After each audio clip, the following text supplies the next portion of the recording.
আপনারা দেখছেন মুর্শিদাবাদ মিডিয়া সত্য খবর এখন আপনার নাগালে। আমাদের চ্যানেল সাবস্ক্রাইব করুন, দেখতে থাকুন, সঙ্গে থাকুন। খুব দ্রুত চালু হবে ইনশাআল্লাহ। কথা বুঝতে পেরেছেন? দ্রুত কাজ চালু হবে। আমি যখন এসে পৌঁছেছি বা এই জায়গায় এসেছি, কত মানুষ আমার কাছে আসছে। আমি সঙ্গে সঙ্গে এসপি কে ফোন করছি, যা যেটা প্রয়োজন আমি ডিএম কে ফোন করছি, জেলা পরিষদকে ফোন করছি। বুঝতে পেরেছেন না? আনএডেড মাদ্রাসার জন্য আমার কাছে আসছে, আমি চেষ্টা করছি যাতে কাজটা সাকসেসফুল হয়।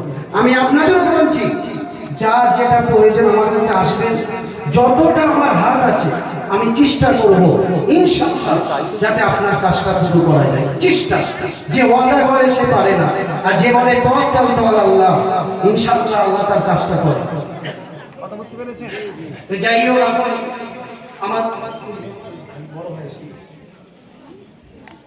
বড় ভাইজান এসেছেন, আমার পীরজাদা আফতাবউদ্দিন ভাই আর পীরজাদা জয়নাল আবেদিন ভাইকে আমি আসার জন্য বলছি। আমার মুবারকিন ভাই এসেছেন, পীর আল্লামা হোসেন সিদ্দিকী আমার চাচাজান হুজুর দেবলা, ছোট্ট সাহেবজাদা পীরজাদা মুবারকিন সিদ্দিকী ভাইজান এসেছেন। এখন পাগড়ি প্রদান করা ও পীর আল্লামা মাশাআল্লাহ মাশাআল্লাহ পীর আল্লামা হাফেজ ইদ্রিস সিদ্দিকী, হাফেজ ইদ্রিস সিদ্দিকী আমার চাচাজান হুজুর দেবলা, তিনি এসেছেন মাশাআল্লাহ। কথা বুঝতে পেরেছেন? পাগড়ি পরানো হবে।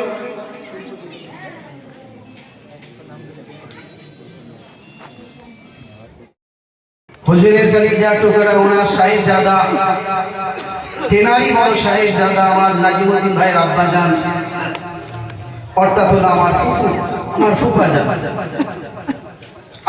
আমার কয়েকটা ফুফুর সঙ্গে এনাদের বাড়িতে সব বিয়ে শাদী হয়েছে। তার মধ্যে একজন দুনিয়া থেকে চলে গেছেন আমাদের নিয়ামত ফুফাজান, এনার আব্বা আমাদের ফুফু, আমার ফুফা। কথা আর একজন আছেন আমাদের আমার ছোট দুলা ভাই সৈয়দ মোন্না হোসেন, ওনার আব্বা এখানে শুয়ে আছে। কয়েকটা ফুফুর সঙ্গে আমাদের বিয়ে শাদী হয়েছে এই বাড়ি। তো এনার আব্বাজানকে আমার আব্বাজান খুবই মহব্বত করে, খুবই ভালোবাসে।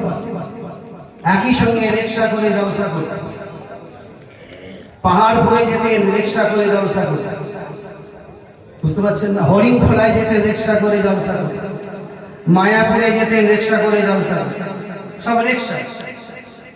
আর আমার আব্বার সঙ্গে এনার আব্বার একটা বন্ধুত্ব ছিল। মাঝে মাঝে রাত্রি এখানে চলে আসেন আমার আব্বাজান। আমি অনেকবার নিয়ে এসেছি গাড়ি চালিয়ে, বলছি তোমার ফুফার কাছে চলো যাবো।